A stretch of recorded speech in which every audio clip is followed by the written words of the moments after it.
Mas eu quero convidá-los a abrir a palavra de Deus no texto que nós vamos ministrar, livro de Atos, capítulo 2. Você pode ficar de pé, por gentileza. Não que isso seja reverência. Isso é para descansar suas pernas mesmo. Você vai ficar 45 minutos sentado e eu vou ficar em pé. Por isso que eu troquei com vocês na hora do louvor, né? Por isso que não é bom ninguém julgar ninguém. Olha, que falta de respeito. O povo adorando a Deus em pé, o pastor sentado. Está vendo? Agora você vai ficar com uma falta de respeito sentado, ouvindo a palavra? Não. A reverência não está no sentar ou no ficar em pé. A reverência está no Espírito. Então Deus sonda seu coração, sonda o meu, e Ele vê como é que eu estou realmente, se estou adorando a Ele de fato ou não. Atos 2, 2 ao 44. Repetindo, Atos 2, 42 ao 44. Todos acharam? Amém? Como viviam os convertidos? Vamos lá, as mulheres iniciam a leitura, está lá na tela. 1, 2 e 3. Eles se dedicavam ao ensino dos apóstolos e à comunhão, ao partir do pão e às orações. Os homens? Todos estavam cheios de temor e muitas maravilhas e sinais eram feitos pelos apóstolos. Os que criam mantinham-se unidos e tinham tudo em comum. Os homens?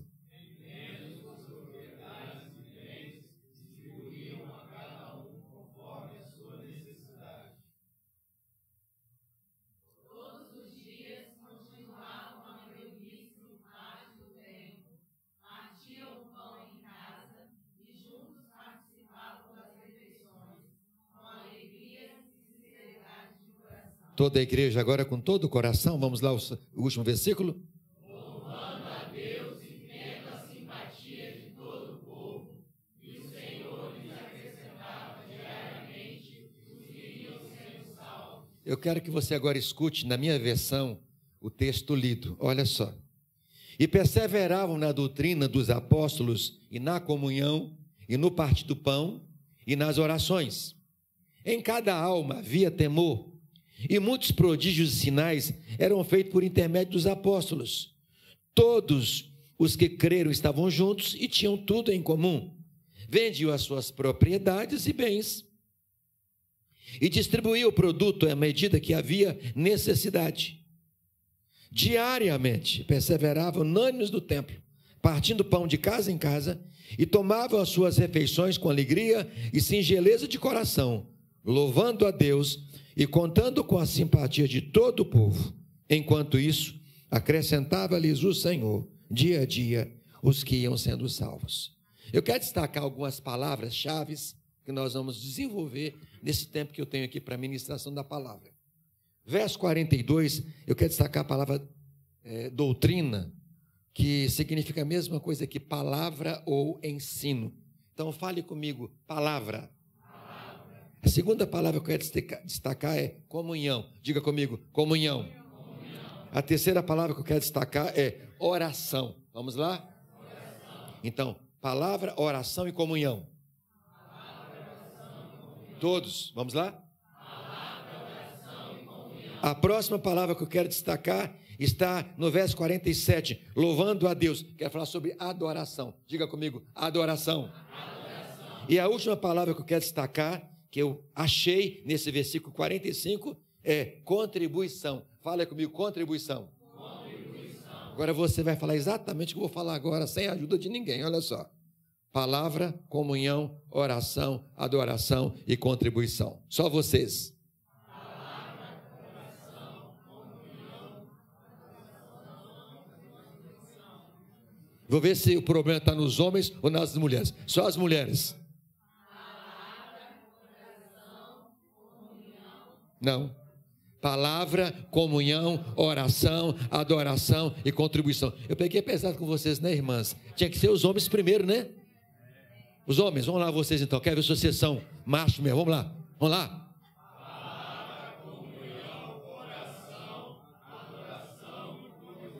Deu uma tremidinha aqui nesse lado de cá, o Espírito me falou, mas passaram. Vou dar 8 para vocês. Irmãs, agora, beleza, né? Vamos lá?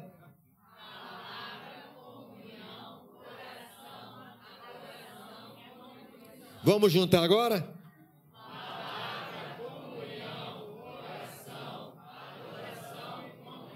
Se vocês não aprenderem nada hoje à noite, vocês aprenderem 5 palavras. Que nós precisamos crescer como a igreja primitiva. Assim a igreja crescia na palavra, na comunhão, na oração, na adoração e na contribuição. Já aprendeu muita coisa. Maravilha? Que Deus aplique essa palavra no meu coração, no seu coração. Pode se assentar em nome de Jesus. Diga comigo o tema da ministração. Assim crescia a igreja. Assim a igreja crescia. Vamos lá? Assim a igreja crescia. Mais uma vez. Assim a igreja crescia. Que igreja é esta que crescia e que chama a minha atenção e a sua atenção hoje à noite? A igreja apostólica. A igreja do primeiro século. Essa igreja, ela começa a crescer de uma maneira tal e que ela usa alguns pilares que chamaram a atenção dela e por vivenciar aqueles pilares, essa igreja cresceu a tal ponto até chegar aos nossos dias. A igreja apostólica, a igreja dos Atos dos Apóstolos, a igreja primitiva que tinha como pilares que fizeram-na crescer o pilar da palavra, o pilar da comunhão, o pilar da oração, o pilar da adoração e o pilar da contribuição. Quando nós falamos que a igreja primitiva, ela tinha esses pilares que fizeram dela uma igreja crescente, uma igreja próspera, há algo por trás de tudo isso, que movia esta igreja a crescer de maneira linda, de maneira preciosa. E é exatamente quem? O Espírito Santo. Em Atos 2, que é o contexto desse texto que nós lemos Atos 2:42 em diante. Mas em Atos de 1, capítulo 2, do verso 1 em diante, nós vemos quando o Espírito Santo que havia sido prometido por Jesus, que viria logo após a sua ascensão, o Espírito Santo seria derramado sobre a igreja. E esse Espírito Santo sendo derramado sobre a igreja, ela ia ter uma nova visão de vida. Essa igreja iria crescer de uma maneira exponencial. O Espírito Santo vem e desce sobre a igreja apostólica. E a linguagem que o Dr. Lucas, o médico e historiador, autor do livro de Atos também, ele narra dizendo que o Espírito Santo, ele se manifestou em Atos em forma de vento e fogo. Diz que o Espírito Santo desceu como um vento impetuoso. Ele desce, visita a igreja e enche os corações de gozo, de prazer, de alegria, que fazem daquela igreja, esse Espírito Santo de vento e fogo, faz daquela igreja uma igreja poderosa, uma igreja crescente, porque ela levava a sério essa igreja, movida e embriagada pelo Espírito, ela pauta pelos pilares da palavra, da comunhão, da oração, da adoração e da contribuição. Que pilar é esse? O pilar da palavra. No livro que nós lemos, e perseveravam na doutrina, e perseveravam no ensino. Que ensino? Da palavra, da Bíblia Sagrada, da palavra de Deus. Eles eram zelosos pelo que eles receberam dos apóstolos. Eles estavam vivendo esse princípio da palavra. O que é a Bíblia Sagrada para você? O que é a palavra de Deus para você? Para alguns, ele é um livro de cabeceira. Fica lá, na cabeceira da cama. Para outros, é aquele livro que fica aberto lá no Salmo 91, na estante. Já está a página toda amarelada. É um livro, é mais um livro na sua estante. Mas, E para você, o que é a Bíblia?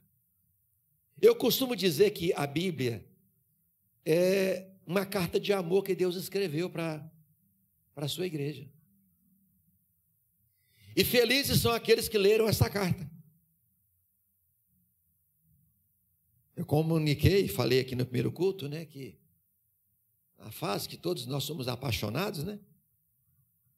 As cartinhas eram sempre bem-vindas, né? Bilhetes e cartinhas. E eu perguntei aqui, no primeiro culto, acho que apareceu uma mão ou outra. Falei, quantos de vocês aqui que já recebeu uma carta de amor com muitas páginas? Uma mãozinha ou outra. Eu falei, além de mim, quem recebeu? Alguém aqui já recebeu uma carta naquela época? Estou vendo um varão ali, quem? 2, 3. Eu recebi uma vez uma carta com 16 páginas. Era muito amor envolvido. Só que a infeliz, sabe como é que ela fazia? Mandava a carta pelo correio. A carta vinha de gota em gota, 4 páginas mandava e reticências. Depois mandava mais 4 páginas. Ficava louco. Eu queria receber essa carta, porque eu queria ler. Quando eu consegui juntar as 16 páginas, escute bem, eu li aquela carta umas 10 vezes. Tal era a paixão. E que nem ficou comigo. Era muito amor. Deus escreveu uma carta de amor para você, para mim. Não decepcione o seu amor. Leia esta carta. Deus se revela a mim e a você através desse livro. Eu já li esse livro mais de 50 vezes, de capa a capa. Digo, estudei. Porque ler é quando você passa os olhos. Quando você estuda, quando você tem uma caneta à mão. E você começa a anotar, sublinhar. Essa Bíblia aqui, nova. Todo ano eu compro uma Bíblia nova. Eu quero curtir cada ano uma Bíblia nova. Por quê? As minhas Bíblias todas são rabiscadas, gente. E também não dou, não. Coleciona, não. É minha, é minha. E tem minhas coisas lá, então, que só eu entendo, você não vai entender nada. Então, eu gosto de anotar, sublinhar, quero que me chame a atenção, porque a Bíblia se renova a cada dia. Então, eu já estudei esse livro de capa a capa mais de 50 vezes, e uma vez eu estudei esse livro de joelhos, de capa a capa. Só porque quando eu vejo uma pessoa fazendo uma coisa que eu acho interessante, eu gosto de imitar. Eu gosto de imitar o que é bom, ou então pelo menos aquilo que eu acho que é bom. Eu soube de um irmão que leu mais de 250 vezes a Bíblia. Isso aí eu estou longe dele. Parece que esse homem não tinha o que fazer. Mas não, na verdade não é isso. É que ele, de madrugada, enquanto eu estou dormindo, ele estava lendo a Bíblia. Enquanto eu estava descansando, ele estava lendo a Bíblia. Ele leu mais de 250 vezes a Bíblia e dessas 250 vezes, 50 ele leu de joelhos. Eu falei, gente, de joelhos? Essa é nova para mim. Eu falei, vou ver que negócio é esse. E eu aceitei o desafio. Na pandemia, 2019, eu li a Bíblia de joelhos, não estudei. Olha, eu gemi. Vou te negar, não, gemi. Chorei. Da presença de Deus também. Mas olha, estudar 3 capítulos da Bíblia todos os dias de joelho, irmãos, não é brincadeira não, o mistério é grande. Eu fui muito abençoado, uma experiência que você nunca vai esquecer, porque o joelho não vai deixar. Mas olha, experiência fantástica, é diferente. Tinha hora que meus olhos começavam a lacrimejar, tal era a presença de Deus, porque ali você está num sacrifício vivo, não tem jeito. Eu fiz o voto, Deus não pediu para eu votar, eu votei. Então, eu curti 2019 a Bíblia de joelhos. Como é que tem sido sua relação com a Bíblia? Você já notou que algumas vezes você fica calado, você não consegue falar nada numa discussão, porque você não tem argumento da palavra de Deus? Se você tivesse somente argumento da palavra de Deus, você teria resposta para qualquer assunto nesse livro aqui, que tem resposta para qualquer tema. É o livro mais lido e mais vendido em todo o mundo, mas que tem sido desprezado por muitos crentes. A palavra de Deus. Não pensa você que você vai conseguir ficar de pé com a sua vida cristã só recebendo a palavra que no domingo à noite. Esquece isso. Não pensa que você vai viver uma vida saudável cristamente só porque você recebe na célula algo que alguém pegou aqui no domingo à noite e passou lá para você. Não, você tem que ter sua vida com Deus. Viver com Deus é um relacionamento. Então, eles perseveravam na palavra dos apóstolos. Davi disse: lâmpada para os meus pés é a tua palavra e luz para o meu caminho. Ah, pastor, eu queria tanto vencer o pecado. Olha o que Davi diz: guardo no meu coração a tua palavra para não pecar contra ti.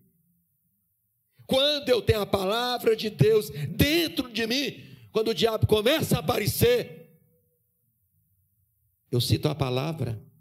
Como é que Jesus venceu o diabo no deserto? Está escrito. Está escrito. Está escrito. E o diabo fugiu, foi embora. Você quer correr com um cão? Esteja com a palavra no seu coração. Você quer correr com o mal, com as trevas? Esteja com a palavra no seu coração. E conhecereis a verdade, e a verdade vos libertará. Esse foi o primeiro pilar que fez com que a igreja primitiva crescesse de forma lindamente. Segundo pilar, essa igreja tinha o pilar da comunhão. Comunhão é uma palavra composta de duas palavras: comum mais união, forma-se a palavra comunhão. Qual era o tipo de comunhão que essa igreja curtia? Verso 42, e perseveravam na comunhão. Então eles tinham comunhão no partir do pão. Verso 46, perseveravam diariamente no templo, partiam pão de casa em casa e tomava as suas refeições com alegria e singeleza de coração. Olha que riqueza de comunhão que essa igreja tinha. Eles perseveravam diariamente no templo. O povo gostava de estar na igreja de segunda a domingo, de segunda a segunda, e em casas também. Há um tempo atrás a gente ouvia muito isso aqui, quando uma pessoa começava a ir muito na igreja de terça, quinta, domingo, e está fanático, está indo demais de igreja. Terça, quinta e domingo, está fanatizando. Não, isso é um exagero. E eu ouvia isso. Ou então, quando a pessoa ia todo domingo, não, bitolaram você. Mas tem uma turma aí que toda semana marca presença aí nas reuniões secretas aí. Isso não é fanatismo. Não, porque tem que cumprir lá. Isso não é. Mas ir na igreja todo domingo, isso também é exagero.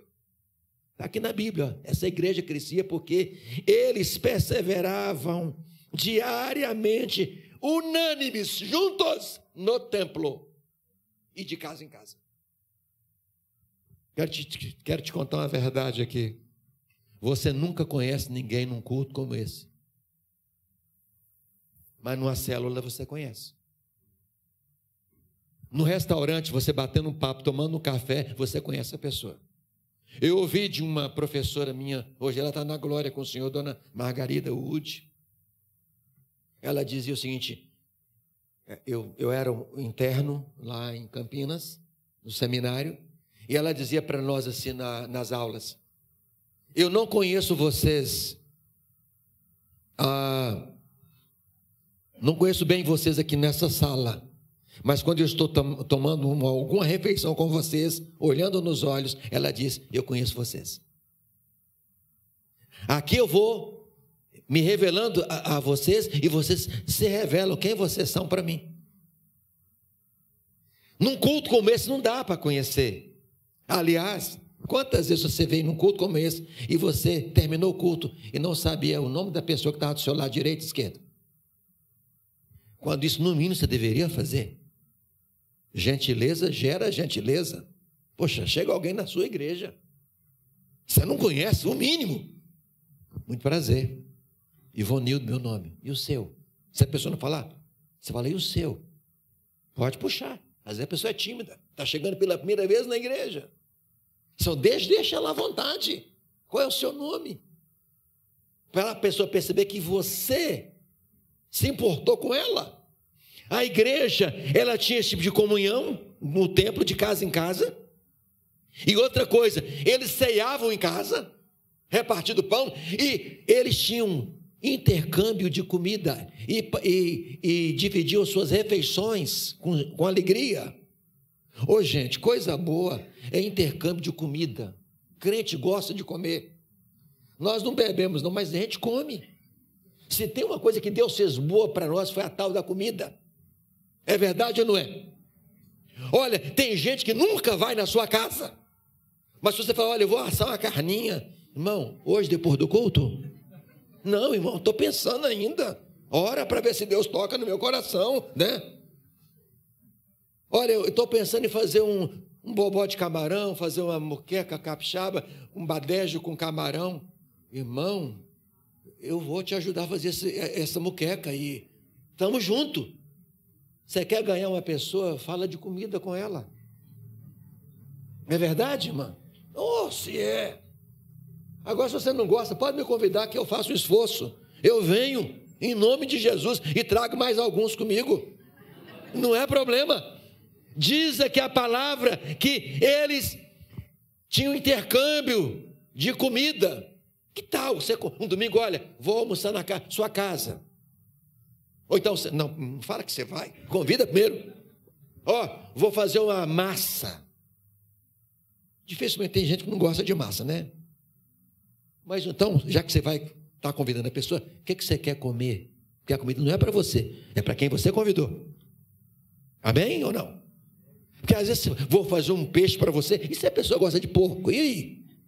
Não come peixe. Então, o que ela quer comer? Vou fazer para você. Você pode saber que na próxima semana ele vai te convidar.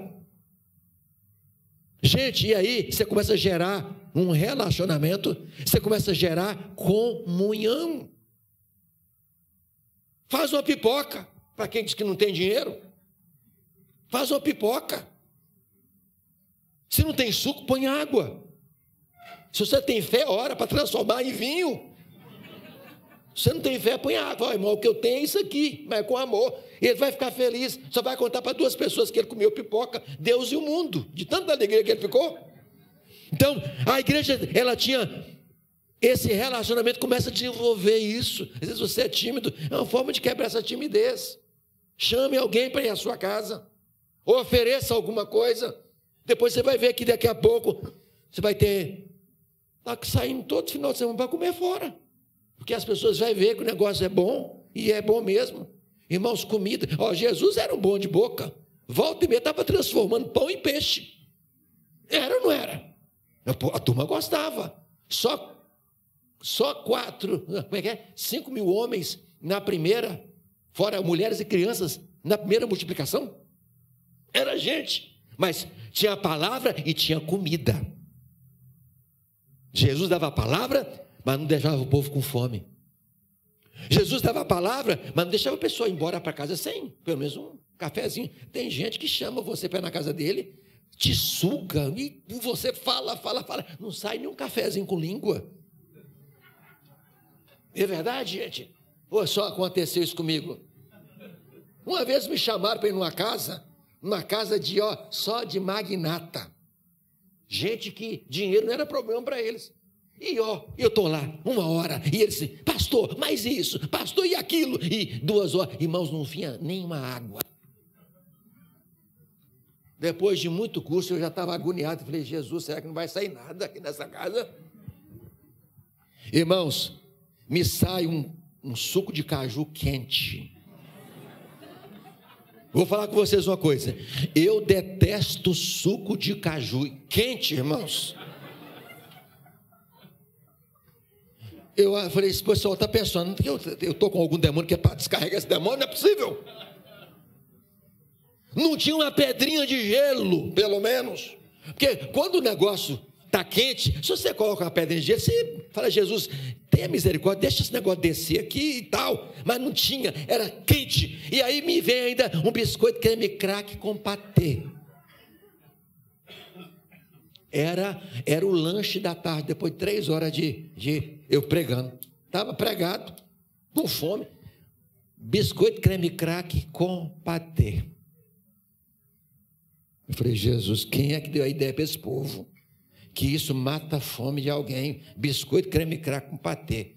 Eu falei, pobre gosta, pobre que sabe o que é comida mesmo.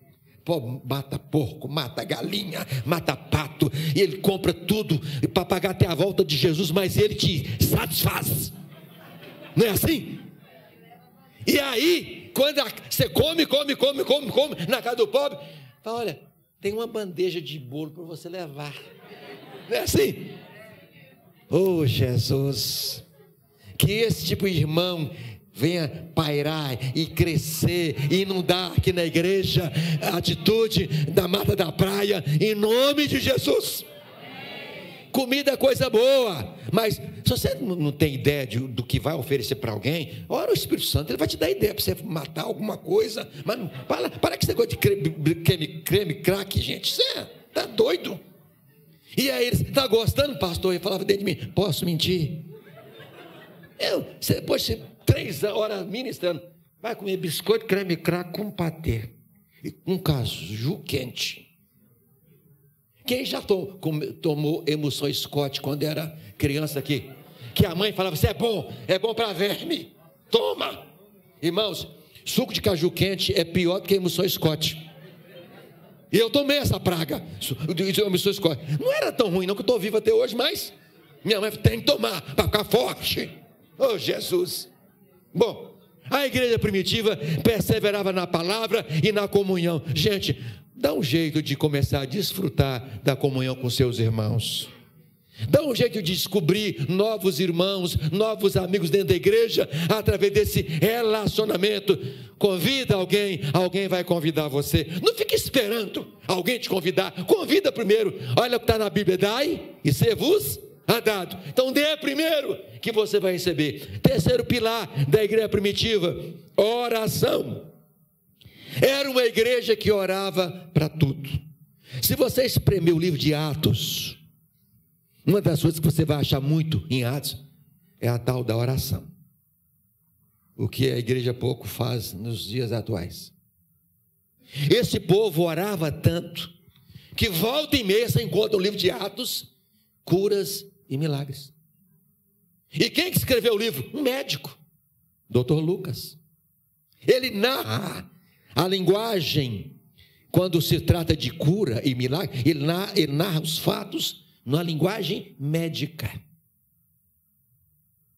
Ele era um homem privilegiado como autor, mas também como um médico. Ele escreve os Atos dos Apóstolos, que eram cheios de curas e milagres, e o que fazia as curas acontecerem e os milagres? A oração incessante do povo. Os servos de Deus eram presos, eles oravam, irmãos, as cadeias eram abertas. Como nós estamos precisando de uma igreja de oração nesses dias. Se você não se tocou ainda, acorda. Como nós estamos precisando de guerreiros de oração.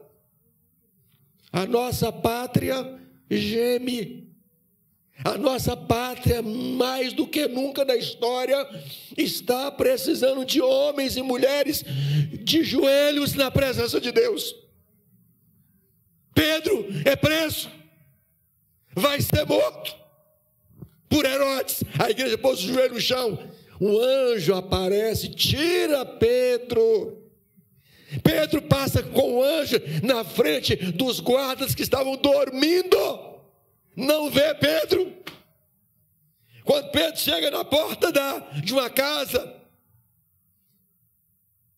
que o anjo deixa ali, a pessoa que estava orando viu Pedro, não acreditou, voltou de ser um fantasma. Estava orando para Deus tirar Pedro. Deus tira, não, é um fantasma. Esse não sou eu. Deus ouviu a oração de vocês. Paulo e Silas na cadeia, meia-noite, depois de levarem tantos açoites com as costas rasgadas, meia-noite, diz que eles oravam, as portas se quebraram, as cadeias se quebraram de todos. Acorda, igreja, sua oração tem poder. Acorda, povo de Deus, a sua oração tem poder. Deus continua mais do que nunca vivo no planeta Terra.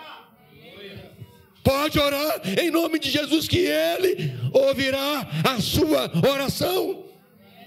Era uma igreja que tinha o pilar da palavra, que ensinava a comunhão e que ensinava a viver uma vida de oração. Uma coisa que me impressiona nos evangelhos é a figura do Senhor Jesus Cristo, sendo perfeito, homem, e sendo perfeitamente Deus, numa só pessoa. Ele não precisava de nada, era perfeito, tudo estava e está ao controle dele. Mas Jesus não abria mão da oração. Oh, meu Deus! E eu e você? Somos pecadores, somos falhos, temos tantas necessidades, carências emocionais, físicas e espirituais, necessidades conjugais, sentimentais, materiais, tantas necessidades, tantos desafios, tantas portas que nós desejamos que sejam abertas. Mas cadê a oração? Quando nós oramos, os céus se movem, a terra treme e coisas poderosas acontecem no nome do Senhor Jesus. Essa igreja era uma igreja que orava, buscava, era uma igreja que vivia a palavra, o desafio da palavra, a orar, como a viver uma vida de comunhão, mas era uma igreja que também adorava. Verso 47, louvando a Deus, louvando a Deus, louvando a Deus. Era uma igreja que adorava a Deus lindamente. O momento mais precioso para mim do culto é esse aqui. Quando eu estou pregando, ou quando alguém está pregando, eu estou ouvindo. Porque a palavra, ela sempre foi, sempre será a centralidade do culto. Por isso o púlpito está no centro. Daqui, esse grupo que está aqui à minha esquerda, e esse grupo que está aqui à minha direita, e todos vocês aqui, tem o púlpito como o centro. A Bíblia sempre foi o centro, e nunca deixará de o ser. Sempre. A Bíblia é a centralidade. Mas depois da palavra, você tem uma coisa que eu amo no culto, chama-se o momento da adoração. Eu acho gostoso. Não canto nada. Eu sou desafinado, gente. Deixa eu pregar. E deixa eu escrever meus livrinhos. Agora, se for para cantar, vocês terem ideia, eu cantava tão mal, melhorei um pouquinho, mas cantava tão mal. Lá, o seminário onde eu estudava, tinha uma professora de teoria musical americana, enjoada, no sentido de exigente. E ela estava querendo escolher os baixos para montar um coral que ia representar a Faculdade Teológica Nazarena em Curitiba. E ela tinha que escolher alguns. Ela está lá no piano e ela deu a entrada. E eu tinha que puxar a música. No que ela entrou, eu entrei errado, irmãos. Pisei na jaca logo na entrada. Eu entrei errado. Ela falou, está reprovado. Eu falei, poxa, não tem nem uma segunda chance. Ela está fora. Eu falei assim, já deve ter, pequei, né? Deve ter os escolhidinhos dela. Mas eu tinha que saber o que. Eu fui, escorreguei. Saí triste daquele momento. O que você sai? Como é que você sai numa situação dessa? Eu sou um zero à esquerda mesmo. Eu não canto coisa porcaria nenhuma. Eu não valho nada. Aí você começa, né, bater em você mesmo. Você começa a ser carrasco de você mesmo. E tão triste, irmãos. E eu estou vendo meus colegas se preparando, tal, ia para Curitiba e eu ia ficar sozinho lá no seminário. Na semana do evento, quem ia, um dos baixos, teve um problema. Não podia ir. A vaga abriu. Sabe aquele jogo de futebol, quando não tem jeito aí? Tá faltando aqui, vai pro gol. Aí, ela disse, deixa eu ver se você deu uma melhorada. Aí ela foi mais joia comigo, foi mais acessível comigo e tal. E ela viu que ela estava precisando. E aí eu esnobei, né? Eu esnobei e comecei a treinar. E eu cheguei na cidade de Curitiba, como um daqueles baixos, e eu não decepcionei, não. Porque eu não perdi meu lugar, não. O lugar continuou. O que eu quero dizer para você, não importa se você é desafinado ou não, quando você chega na casa de Deus, e você começa a abrir sua boca adorando ao Rei dos Reis, Ele não quer saber de defeitos que você tem, Ele não quer saber de pecados que você tem, Ele quer saber quantas vezes você quer ser curado dos seus defeitos e dos seus pecados. Ele é o Deus do amor, Ele é o Deus da graça, Ele é o Deus da bondade, e Ele recebe a minha e a sua adoração quando nós a fazemos de todo o nosso coração. No momento em que a igreja é convocada a começar na sua casa, a adorar a Deus, tem que ser em espírito e em verdade. Não importa se você está adorando a Deus debaixo do chuveiro, tomando banho, mas pode adorar a Deus pelado. Ô meu irmão, quem é que te fez pelado? Você veio com roupa?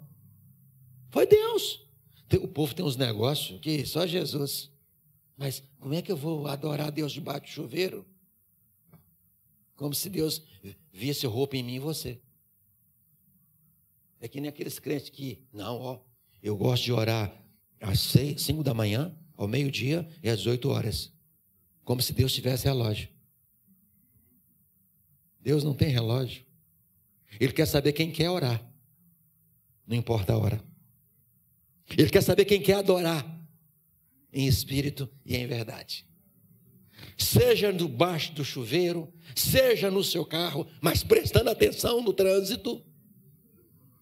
Que tem uns que só Jesus, tem que ter alguém do lado vigiando. Deus guarda essa vida. Eu tinha 2 pessoas, quando eu pegava o volante, uma do meu lado e outra atrás. Falei, gente, que está acontecendo alguma coisa? Eu não sei se estava com medo de mim, na direção, o que era, mas era uma do lado, com as mãozinhas, uma mãozinha assim, e outra tá. Falei, gente, está tudo sob controle. Calma que o Senhor está aqui no volante, vocês podem descansar. Quero dizer uma coisa para você. Deus quer a sua adoração em espírito e em verdade, não importa onde você esteja, no seu trabalho, na sua casa, deixe as pessoas saberem que onde você está há um adorador. Daqui a pouco a vizinhança, essa irmã canta, viu? Meu pai, como é que vai cantar assim? Lá na Vitória do Espírito Santo, na Mata da Praia, na Igreja Batista. Jesus! Meu Deus, como é que esse homem canta? Porque quando você abre a boca, a unção de Deus que está na sua boca, na sua vida, vai lá na vizinhança. Olha o que diz aqui o texto. Louvando a Deus e contando com a simpatia de todo o povo, que Deus ia salvando através da adoração. Você pode ganhar pessoas para Jesus só com a sua adoração, sem pregar nada, só pregar com a sua adoração. Eu contei no primeiro culto de uma moça que eu conheci. Ela era casada no homossexualismo. Márcia, o nome dela. Ela era casada e um dia ela resolveu ir com a parceira dela. Acho que foi convidada a ter um momento especial naquele culto. Ela foi convidada. E ela foi com Não, ela foi sozinha naquele culto, parece-me. Foi sozinha. E naquele culto a igreja cantou, adorou a Deus com aquela música, Glória para sempre ao Cordeiro de Deus. Um dos cantos que eu mais gostei há uns anos atrás. Diz assim, glória para sempre ao Cordeiro de Deus, a Jesus o Senhor, ao Leão de Judá, a raiz de Davi, que venceu e o livro abrirá. Você arrepia com essa música. A igreja adorando com essa música. Márcia, que era casada no homossexualismo, ela se converteu. Ela foi visitada pelo Espírito de Deus no culto, enquanto a igreja adorava. Aí ela chegou em casa e falou com a parceira assim, ó, a partir de hoje acabou. A outra falou, o quê? Não, o que foi? Ela disse, conheci um homem. Que isso? Conheci um homem hoje. Eu vou viver com ele daqui para frente. O nome dele é Jesus. A parceira disse, me fale desse homem. Ela começou a falar de Jesus. A parceira se converteu. As duas se renderam ao Senhor. A segunda partiu, estava fazendo um trabalho no meio de índios, se converteu, foi levar Jesus a vários índios, e o Senhor a levou no meio daquelas tribos. A Márcia hoje é uma pastora nos Estados Unidos, amiga minha, que conheceu a Jesus, e que levou Jesus a ex-parceira, e a tantos outros, por causa do que Jesus fez na vida dela, no momento de adoração. Você não tem ideia. Se você nunca adorou de fato ao Senhor Jesus, como deveria adorar, o poder que há na adoração. Essa igreja crescia na palavra, que ensinava a comunhão, que ensinava a oração, que ensinava a adoração e, por fim, que ensinava na contribuição. Onde é que eu vejo contribuição aqui no texto? Só uma pinceladazinha, já acabou o tempo, meus irmãos. Meu Deus do céu. É gostoso a palavra, não é? Você já percebeu que já deu 9 horas? Às 9 termina aqui, às 9h30. Ou 10 ou meia-noite. Como é que é? Eu não sei. Eu estou perdido aqui, gente. Pode ir embora? Pode ir embora? Vocês me dão 10 minutos só para eu fechar aqui? Gente, eu falaria aqui até amanhãzinha. Verdade. Eu amo a palavra, amo a palavra. Vendiam as suas propriedades e bens e distribuía os valores à medida que havia necessidade no meio da igreja. Gente, eu acho isso forte.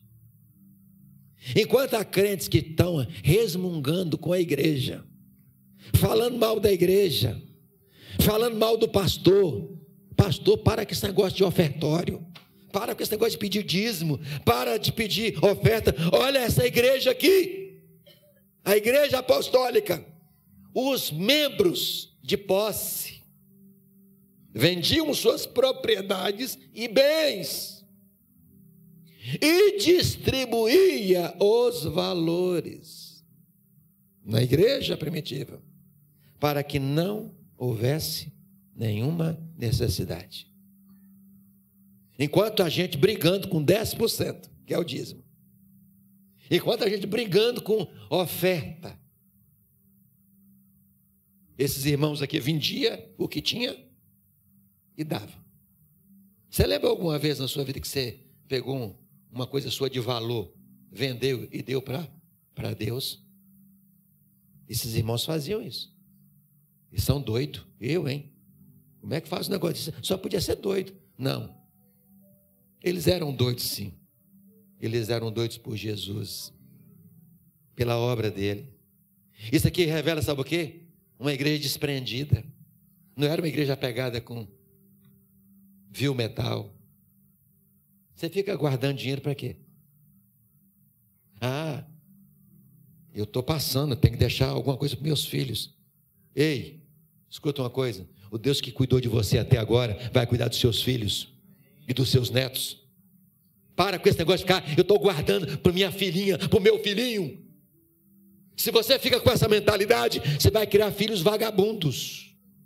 que vão depender de você e nunca de Deus. O Deus que cuidou do meu pai e da minha mãe, que já passaram, é o Deus que tem cuidado de mim e das minhas filhas. Deus tem prosperado as minhas filhas. Deus tem prosperado a minha vida. E vai fazer com todos quantos acreditam no poder da sua palavra.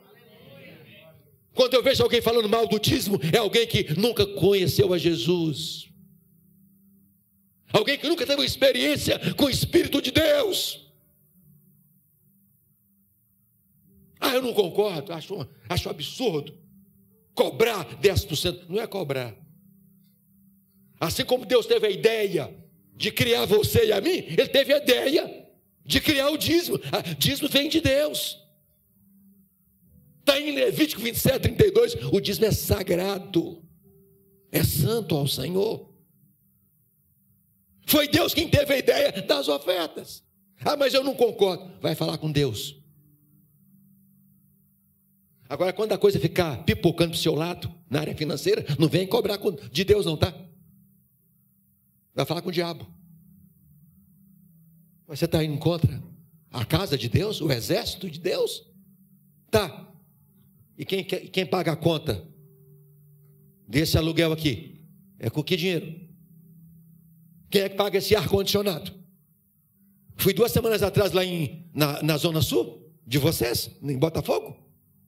Cheguei lá para o pastor, falei, pastor, isso aqui é alugado, né? Ele falou, é. Eu falei, quanto é que vocês pagam de aluguel aqui? Irmãos, eu quase caí. Ele falou, 150 mil.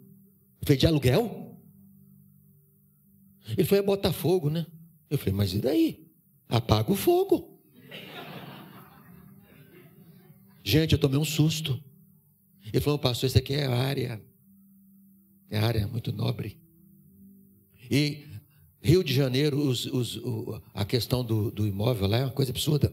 Um apartamento que você compra na praia de Itaparica, Itapuã, de frente para o mar, por 1.200.000, lá é 2,5 milhões, 3.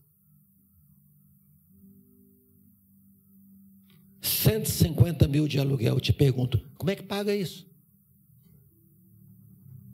Como é que paga o ar que você gosta? Porque se não tem, reclama, né? Absurdo. Ir para a igreja, um calor. Deixa de ser miserável, entrega o dízimo que vai resolver o problema. Ajuda a dividir a conta. São ofertas generosas que nos propiciam um ambiente desse. Olha lá, eu estou me achando tão gato nessa foto. Isso custa. Obrigado pela imagem aí, viu? Muito linda. Vou soltar no Instagram, vou ficar famoso. Isso custa dinheiro. Alguém que não está aqui agora está me ouvindo em casa. Você não veio para a igreja, mas a igreja foi até você. Isso está sendo pago. Manda o dízimo seu, meu irmão. Faz o Pix. Manda a sua oferta. Vocês vão ter o templo de vocês em breve. Com que dinheiro? Dízimos e ofertas. Aliás, vou ser bem claro aqui. Não se compra terreno, nem se constrói terreno com dízimo. É com ofertas. Dízimo é para o sustento do ministério.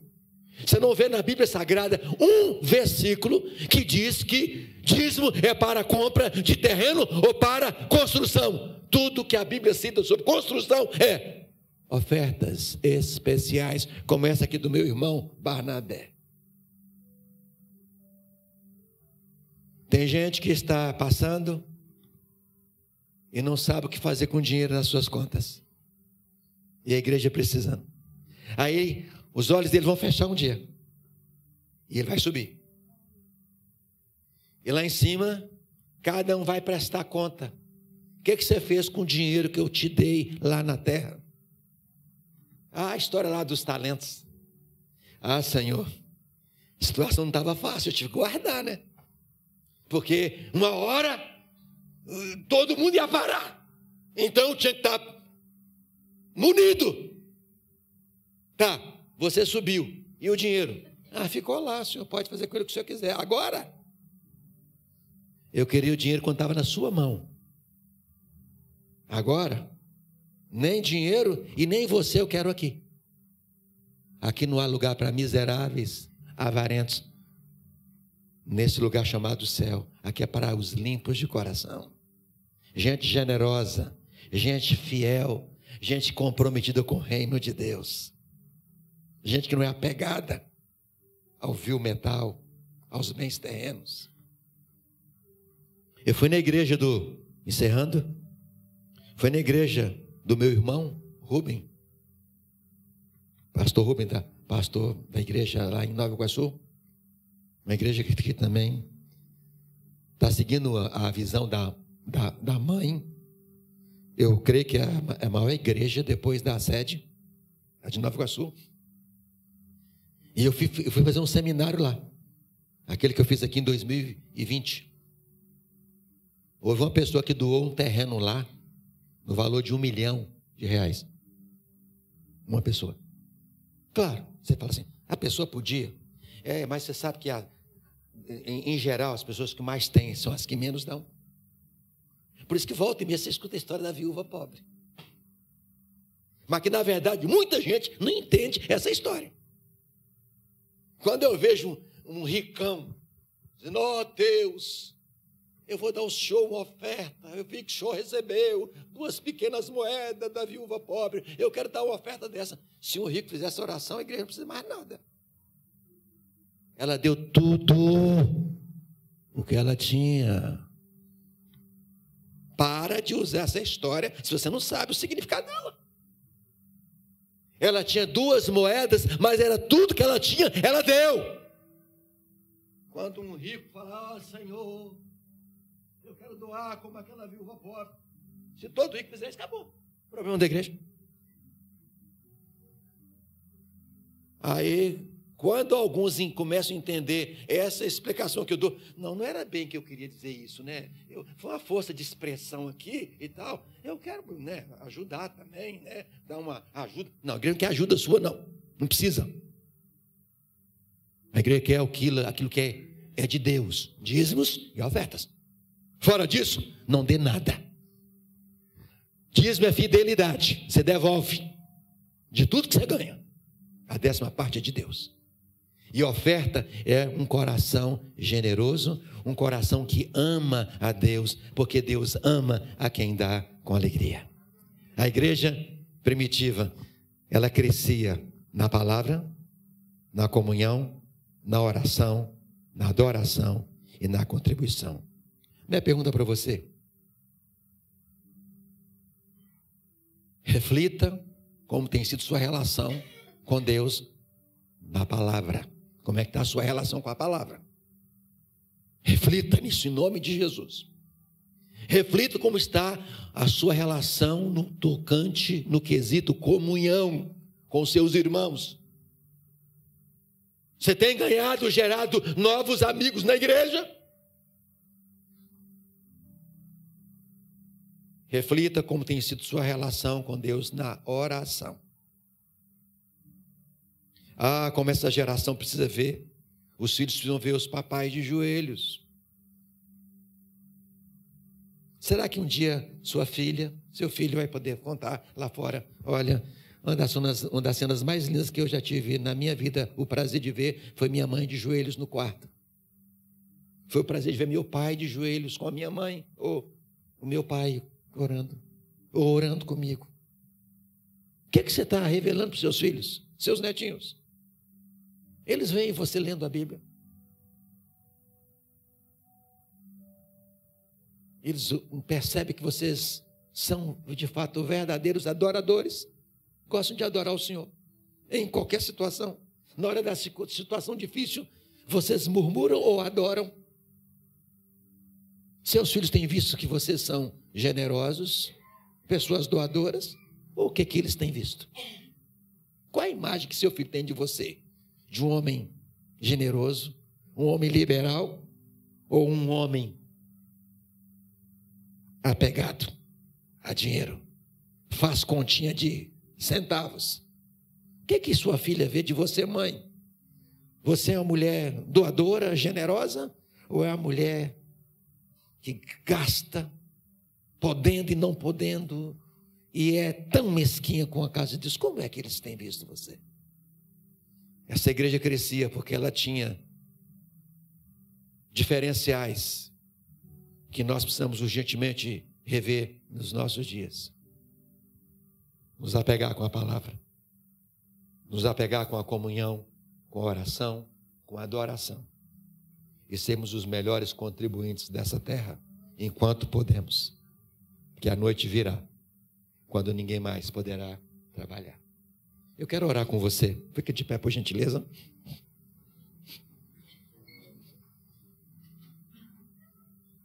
Antes de fazer essa oração, queria fazer uma pergunta. Se há aqui nesta noite algumas pessoas que estão dizendo: pastor Ivanildo, eu preciso levar mais a sério a palavra de Deus. Eu tenho pouco lido a Bíblia. Eu não tenho estudado a Bíblia. Eu preciso rever isso. Pastor Ivanildo, eu preciso ter mais comunhão com meus irmãos. Eu preciso orar mais. E eu vejo que volta e meia eu caio, tropeço. E eu vejo que eu estou descoberto, porque eu quase não oro. Só estou pedindo pessoas que orem por mim. Pastor, eu canto, mas eu não sou adorador. E eu quero rever esse conceito. Por fim, pastor, de vez em quando eu dou ajuda lá na igreja, mas eu não sou dizimista. Eu não sou um ofertante. Se você foi achado por Deus em algum desses quesitos, você quer melhorar num desses quesitos, ou quem sabe até em todos, eu queria que você saísse do seu lugar. Vem aqui à frente. Eu quero orar com você. E quero orar por você. Pode fazer. Venha em nome de Jesus.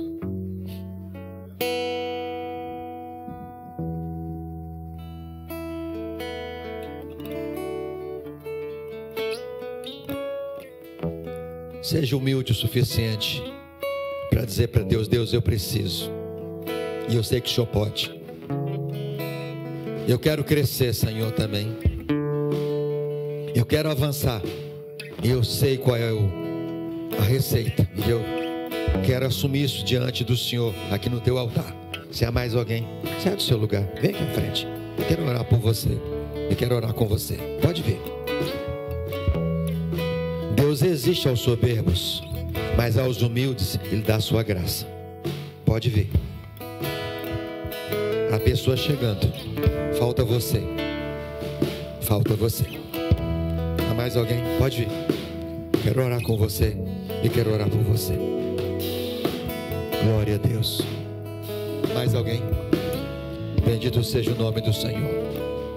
Nosso Deus e nosso Pai. Quero levantar a minha voz nessa hora e estender minha mão sobre essas vidas que estão aqui no teu altar. Elas vieram aqui reconhecendo que precisam crescer mais e que querem crescer mais e sabem que o Senhor tem toda a provisão para elas. Ó Deus, faça dessas pessoas que estão aqui no teu altar os melhores leitores da tua palavra, os maiores estudiosos da tua palavra, que vão zelar pela comunhão, que vão zelar pela oração, que vão zelar pela adoração e vão zelar, ó Deus, pela oração e pela contribuição. Senhor, derrama do teu bálsamo, derrama da tua graça, derrama do teu poder sobre os teus filhos aqui no teu altar. Purifica a mente, coração, tira todo peso, toda culpa, toda tristeza, toda ansiedade, todo medo, toda aflição. Senhor, abraça os teus filhos agora e que eles saiam daqui, ó Deus, renovados para o teu louvor e para a tua glória. Eu os abençoo na autoridade da tua palavra e do teu nome, ó Jesus, e pelo poder do teu sangue. É a minha oração agradecida no nome de Jesus Cristo, e que a Igreja Batista, ó Deus, Atitude de Vitória, seja uma igreja crescente, seja uma igreja, ó Deus, abençoadora, uma igreja próspera na tua palavra. Assim eu oro agradecido no nome de Jesus. Amém e graças a Deus. Glórias a Deus.